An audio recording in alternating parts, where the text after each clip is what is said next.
है risk number one. Risk number one, the first risk क्या होगा, जल्दी से बताओ।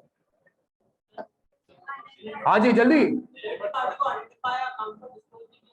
तुमने सारे रिस्क बता दिए यार, एक एक वर्ड को पकड़ लो तो 3 रिस्क हो गए तुम्हारे। जल्दी, मैनेजमेंट ने आपको सारी की सारी रिलेटेड पार्टी कम्युनिकेट। रिस्क क्या है कि कंपनी डी भी मौजूद है। रिस्क क्या है कि कंपनी डी भी मौजूद है, वो भी कंपनी की क्या है, रिलेटेड, लेकिन वो नाम मुझे कम्युनिकेट। तो पहला जो रिस्क है प्यारे बच्चों, पहला जो रिस्क है वो किस चीज का रिस्क है मेरे प्यारे बच्चों, जल्दी से बता दें, जल्दी से बता दें। कंप्लीटनेस का। कंप्लीटनेस की एग्जर्शन समझ आती है कि आरपी 6 है और मुझे कितनी बताई है, 2 बताइए। वही वाली बात, 6 बार गुड्स डिलीवर्ड हुए लेकिन रिकॉर्ड कितनी बार हुए, 2 बार हुए। Completeness, the first risk is the completeness. Completeness का मतलब all the related party transaction या all the related party relationship may not have been communicated to the auditor. क्या यहां तक बात समझ आती है? ये मेरा कौन सा रिस्क हो गया प्यारे बच्चों, ये मेरा पहला रिस्क हो गया, डन हो गया। इसी के बाद मेरा एक और रिस्क है, इसी के बाद अब मेरा एक और रिस्क है। और रिस्क ये है कि ये जो आरपी की ट्रांजैक्शन मैनेजमेंट ने बताई है, ये बताई है, इसको शायद मैनेजमेंट ने एडिक्वेटली जल्दी छेती छेती डिस्क्लोज्ड नहीं किया होगा। आईएफआरएस कहता है डिस्क्लोज होना चाहिए। What is audit risk? एफएस may not be equal to IFRS कहता है डिस्क्लोज करो इसको, एडिक्वेटली डिस्क्लोज करो। There is a risk management ने इसको एडिक्वेटली डिस्क्लोज नहीं किया होगा। क्या यहां तक बात समझ आती है? तीसरा रिस्क, कुछ आरपी के साथ ट्रांजैक्शंस ऐसी हैं जो कि आउटसाइड दी नॉर्मल। ये वर्ड अगेन यहां पे लिख रहा हूं, इसको भी बॉक्स बना देता हूं। ये वर्ड अभी तक हमने समझा नहीं, लेकिन इसके उर्दू मायने आपको समझ आ रहे होंगे। एक ऐसी ट्रांजैक्शन जो कि आपका बिजनेस है ही नहीं और आपने कर लिया है ताकि कोई गेन रिकॉर्ड कर ले, ताकि कोई प्रॉफिट रिकॉर्ड कर ले। इसको समझेंगे सिल्क बैंक की एक प्रैक्टिकल एग्जांपल से समझेंगे। डन हो गया प्यारे बच्चों? ये मैंने बॉक्स बना दिया। अच्छा, जहां मैंने बॉक्स बनाए, एक और रिस्क होता है प्यारे बच्चों, मैनेजमेंट आरपी के साथ मिलके क्या कर सकती है, फ्रॉड कर सकती है। तो एक और रिलेटेड पार्टी पर रिस्क है, किस चीज का, फ्रॉड का। आज की क्लास में हम फ्रॉड के रिस्क को नहीं पढ़ेंगे। यहां तक बात समझ जी मेरे भाई? सॉरी, जब आप इनइफेक्टिव इंटरनल कंट्रोल से होगा क्या, नहीं, कंट्रोल अगर इनइफेक्टिव है तो होगा क्या, एक आरपी है, मैनेजमेंट ने डिस्क्लोज नहीं करी, आइडेंटिफाई नहीं करी, आरपी को से तो ये थे रिस्क आएंगे। समझ रहे हैं? तो रिस्क एट दी एंड आएंगे। अगर इंटरनल कंट्रोल भी इनइफेक्टिव है तो ये रिस्क होगा। डन हो गया मेरे भाई? आप आईक्यू का ऑडिट करते हैं, आप कहते हैं रेवेन्यू के ऊपर तो कोई कंट्रोल ही नहीं है, तो रिस्क तो यही होंगे ना। क्या रिस्क होंगे? रेवेन्यू ज्यादा रिकॉर्ड हो गया होगा, रेवेन्यू कम रिकॉर्ड हो गया होगा, एक रेवेन्यू 2 बार रिकॉर्ड हो गया, 2 रेवेन्यू 1 बार रिकॉर्ड हो गया, ये सारी चीजें होंगी। डन हो गया मेरे भाई? अच्छा, डन हो गया भाई? अच्छा, इनमें से 2 रिस्क सिग्निफिकेंट रिस्क है, जल्दी से बता दें। रिस्क आइडेंटिफाई कर लिया है मैंने, ये क्या है प्यारे बच्चों, रिस्क आइडेंटिफाई कर लिया। अगली चीज उसकी क्या करनी होती है, इन 4 रिस्क में से 2 रिस्क सिग्निफिकेंट है, राइट टी शर्ट। बच्चों, जो फ्रॉड का रिस्क होगा ये हमेशा कौन सा तस्वीर किया जाएगा, और एक और रिस्क है आउटसाइड दी, ये अभी चूंकि पढ़ा नहीं है तो इसलिए इसको अभी डिस्कस नहीं करें।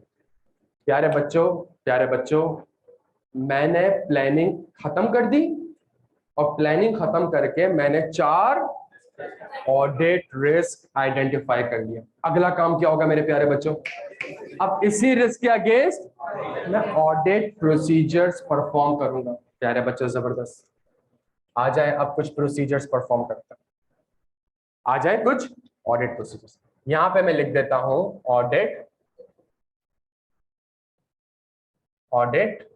प्रोसीजर्स। डन हो गया प्यारे बच्चों? अच्छा, पहला रिस्क कौन सा है, कंप्लीटनेस का। कंप्लीटनेस के रिस्क के लिए स्टैंडर्ड आपसे कहता है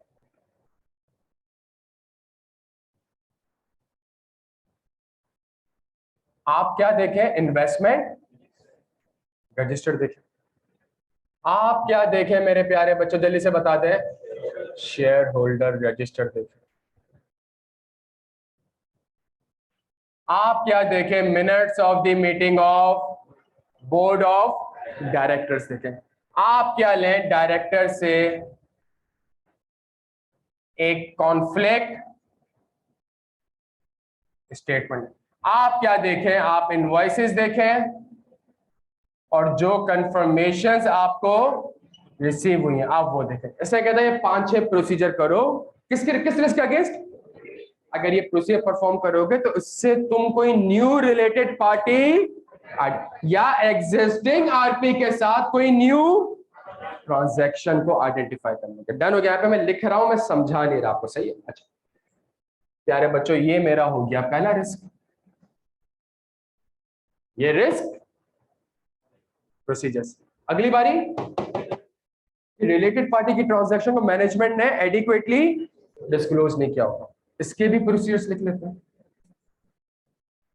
पहला प्रोसीजर, आप इस ट्रांजैक्शन को, ये ट्रांजैक्शन किसके साथ हुई है, रिलेटेड पार्टी के साथ, तो इस ट्रांजैक्शन को आप किससे कंफर्म कर सकते हैं, रिलेटेड पार्टी के साथ।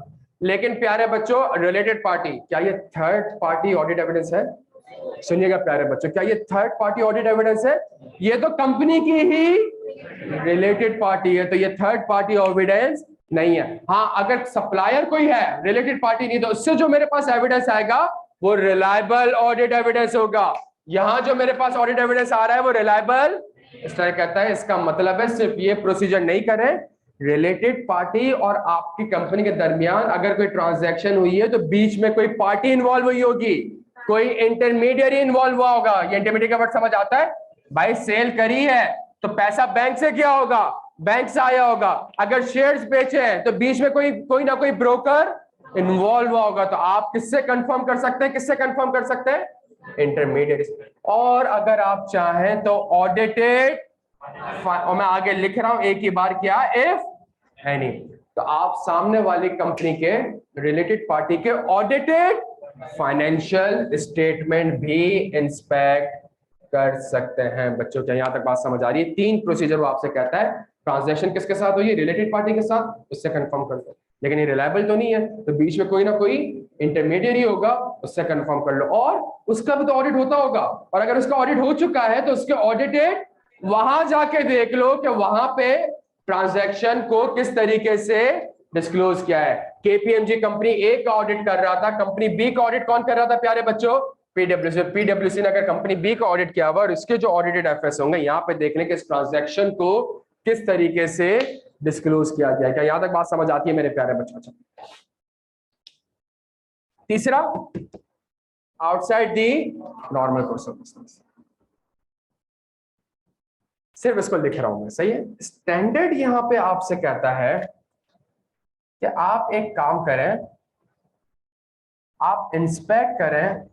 क्या इंस्पेक्ट करें प्यारे बच्चों, क्या इंस्पेक्ट करें, एग्रीमेंट। आप क्या इंस्पेक्ट करें, एग्रीमेंट। अगर कोई transaction outside the normal course of business में हुई है तो आप क्या इंस्पेक्ट करें, एग्रीमेंट। क्यों करें, व्हाई, देयर आर 3 रीजन। ये पहला प्रोसीजर है आपका, ये प्रोसीजर आप क्यों परफॉर्म कर रहे हैं, for 3 reason. The first reason is to evaluate the business rationale of the transaction is outside the normal course of business, so as an auditor you have to inspect the agreement to evaluate the business rationale। इस transaction का business rational क्या, मैं समझा नहीं रहा, मैं सिर्फ लिख रहा हूं और अभी उर्दू में ट्रांसलेट कर रहा हूं। दूसरी चीज, जब ये transaction outside the normal course of business हुई होगी तो आपने मैनेजमेंट से पूछा होगा कि भाई तुम्हारा तो ये काम ही नहीं था, तुम्हारा तो ये बिजनेस था ही नहीं, तो तुमने ये ट्रांजैक्शन कैसे कर ली। तो मैनेजमेंट ने आपको कोई ना कोई एक्सप्लेनेशन दी होगी। जो मैनेजमेंट ने ओरली आपको एक्सप्लेनेशन दी है, और दूसरी चीज कहां लिखी हुई होगी, एग्रीमेंट में, क्या दोनों आपस में कंसिस्टेंट है या नहीं। ये दूसरा काम आपने करना। तीसरा काम, जो कुछ एग्रीमेंट में लिखा हुआ है क्या उसको ऐसे ही, हाँ जी, क्या उसको एडिक्वेटली जो एग्रीमेंट में लिखी है टर्म्स एंड कंडीशन, क्या उसको डिस्क्लोज भी, और चूंकि ये outside the normal course of business है, तो अब अगला प्रोसीजर क्या, इसको ऑथराइज्ड एंड अप्रूव किया भी है कि नहीं किया। क्या यहां तक बात समझ आती है प्यारे बच्चों? अब मेरी बात, इस पूरी डायग्राम में मैं फिलहाल आपको कौन सा वर्ड समझाने जा रहा हूं, ये वर्ड आउटसाइड दी, बिकॉज इसमें थोड़ी सी मुश्किलात लग रही है कि इसका मतलब क्या। सही है, इसको समझ लेते थोड़ा सा।